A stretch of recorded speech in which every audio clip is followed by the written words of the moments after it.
as parents, it's so easy to want to fix things and do it for them because we want to help them. I think it's really important as we navigate this role as parents to not do things for them, but do things alongside them. I'm not saying turn them loose, be like, you figure it out. That would be nice. But to me, one of the easiest ways as a parent to avoid that, try to avoid that, is if you have questions, ask your son or daughter. Don't ask anybody else. That gives them some ownership of it a little bit. I think that helps kind of draw the line. So in 20 years of talking to families and kids and recruiting and doing all that kind of stuff, is their priorities will change through the process at a really, really high level. So I think as a parent, that was a huge piece for us. When we got on campuses was, who are they going to be around? What's the personality of the place? What's the feel? What's the conversations you walk through the halls? Because at the end of the day, as parents, we just want our kids to be in an environment they can excel and find their ceiling. And I think that starts and ends with the people that they're being surrounded with. This is not one and done conversation, right? This is not like we're going to have a big sit down at the dinner table and then we're done. Check. It's all these micro conversations. And some of what I'm seeing, especially through my daughter, is that they just feel like they have to decide so many things all at once. And so by having those micro conversations, and waiting until they bring it up, because they're going to bring it up. Right. The biggest conversation that we had was at like 11 o'clock when we were eating something after we'd gotten home from a softball game. It was 11 o'clock at our table. And she said, what if I get into medical school and I decide that's not what I want to do? Mm-hmm. There was my end, right? There was the end. I had to, but I had to wait for that to come up. And so we talked about all of that and all these options and what do you like about that? And what do you, and ultimately she kind of navigated towards, she really wanted to have the more one-on-one interaction with patients.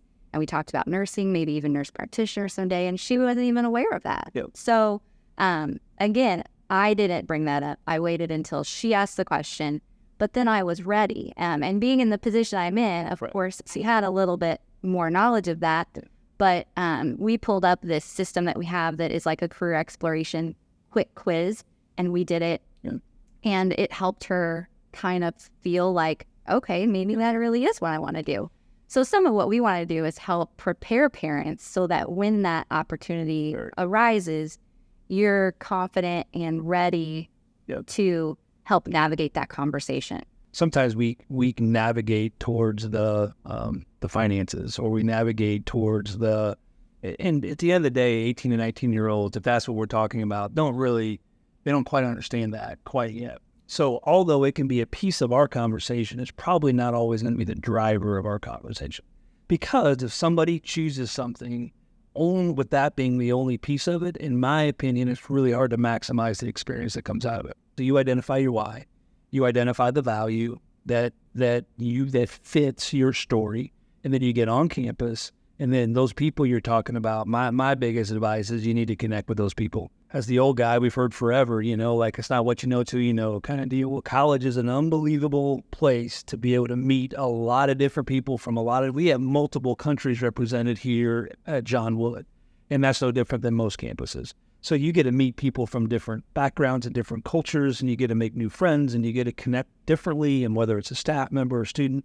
My biggest thing is once you go through the why and the value, and it checks some of the boxes you need to be checked, then just maximize the heck out of it through people, because I think that's the 25 years from now, those are the things you're going to remember the most.